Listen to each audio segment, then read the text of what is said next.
పాకిస్తాన్లోని కరాచీ నగరం భారీ వర్షంతో అతలాకుతలమైంది.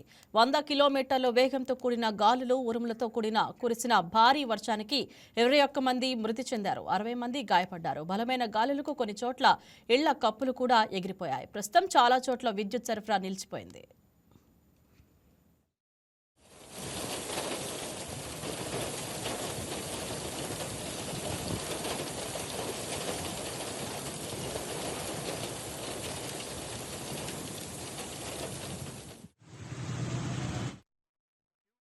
ఇదే అంశం గురించి AP bureau chief Salam phone in live లో సిద్ధంగా ఉన్నారు.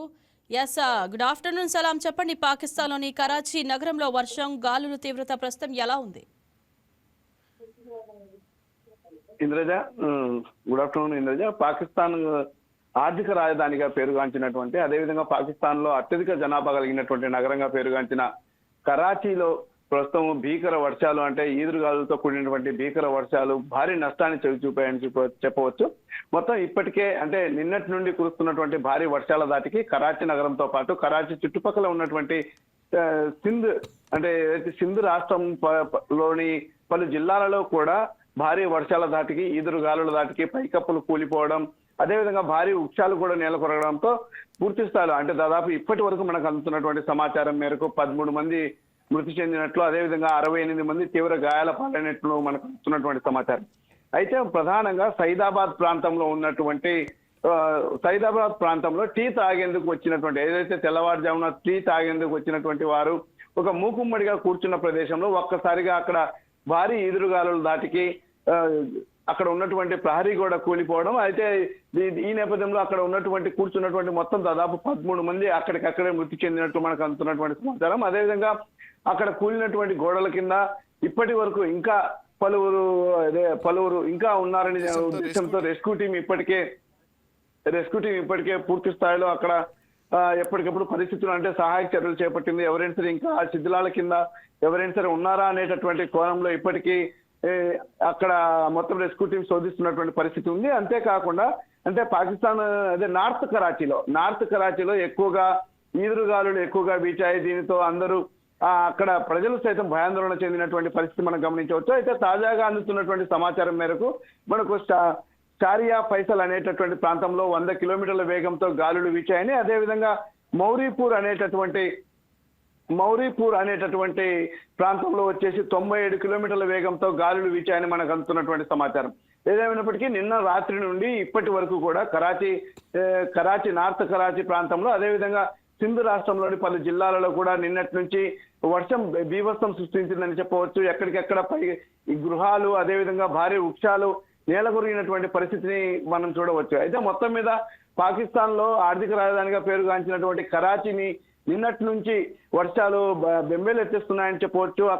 అక్కడి ఉన్నటువంటి ప్రభుత్వం కూడా, అదేవిధంగా అక్కడ ఉన్నటువంటి అధికారులు కూడా హఠాత్తుగా వచ్చినటువంటి భారీ వర్షాలను గమనిస్తూ ఎప్పటికప్పుడు ప్రజలను అప్రమత్తం చేస్తున్నారు. అదేవిధంగా స్థానికంగా ఉన్నటువంటి పోలీస్ అధికారులు, ఈ రెస్క్యూ టీం ఎప్పటికప్పుడు అక్కడ సహాయక చర్యలు అందిస్తుందని మనం చెప్పవచ్చు.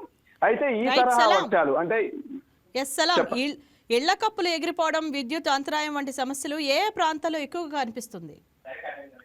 ఎక్కువగా మనకు షారియా ఫైసల్, అదేవిధంగా మౌరీపూర్, నెక్స్ట్ వచ్చేసి ఇక్బాల్, గుల్జార్, నెక్స్ట్ వచ్చేసి నార్త్ నజియాబాద్, ఈ ప్రాంతాలలో ఎక్కువగా ఇళ్ల కప్పులు కూలిపోవడం, అదేవిధంగా విద్యుత్ సరఫరాకు అంతరాయమైనట్టు మనకు అందుతున్నటువంటి సమాచారం. అయితే దీనితో రాత్రంతా అంటే నిన్న రాత్రి నుంచి భారీ వర్షాలు కురుస్తున్నటువంటి పరిస్థితి నేపథ్యంలో రాత్రంతా అంటే చీకట్లోనే అక్కడి ప్రజలు ఉన్నారనేటటువంటి సమాచారం మన వద్ద ఉంది. అదేవిధంగా ఇప్పుడు ఉదయం కూడా విద్యుత్ సరఫరాకు పూర్తి స్థాయి అంతరాయం కలిగిందని చెప్పవచ్చు.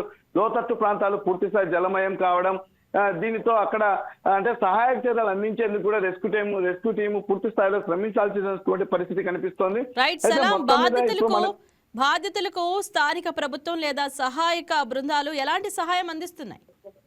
అంటే నిన్న సాయంత్రం అంటే ఎలా అంటే ఊహించని రీతిలో వచ్చినటువంటి భారీ వర్షం దాటికి అక్కడ ఉన్నటువంటి ఏదైతే సింధ్ రాష్ట్రంలో ఉన్నటువంటి ప్రభుత్వం కానివ్వండి, అదేవిధంగా నార్త్ కరాచీకి సంబంధించినటువంటి అక్కడ స్థానిక అధికారులు కానివ్వండి ఒక్కసారిగా ఉలిక్కిపడ్డారు. అదేవిధంగా ప్రజలు సైతం భయాందోళనతో అంటే ఏదైతే ఇళ్ల కప్పులు కూలే సమయంలో ప్రజలు సైతం భయాందోళనతో వీధుల్లో సైతం పరుగులు పెట్టారని మనకు అందుతున్నటువంటి సమాచారం.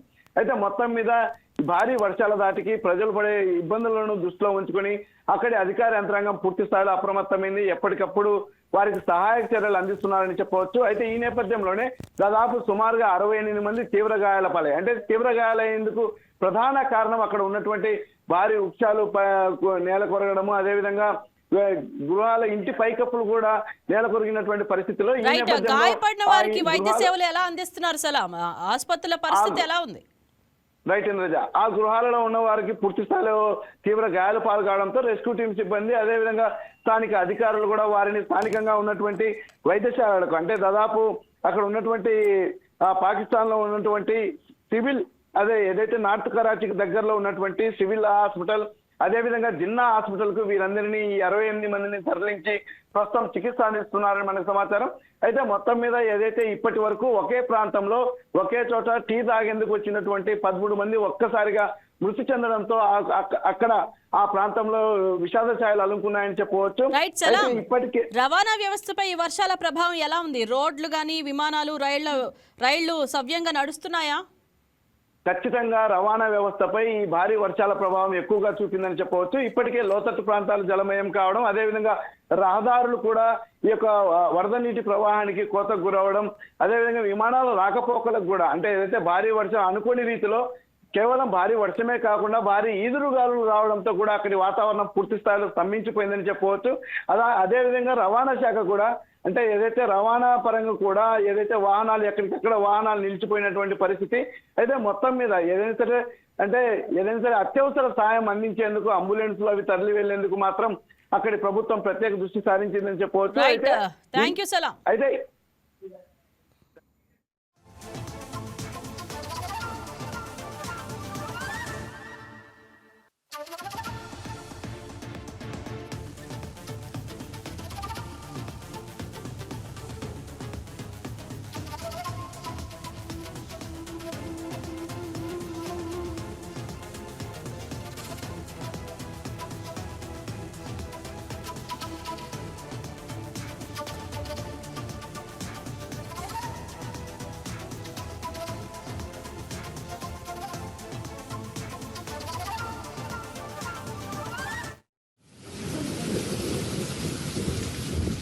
الله تبارك الله.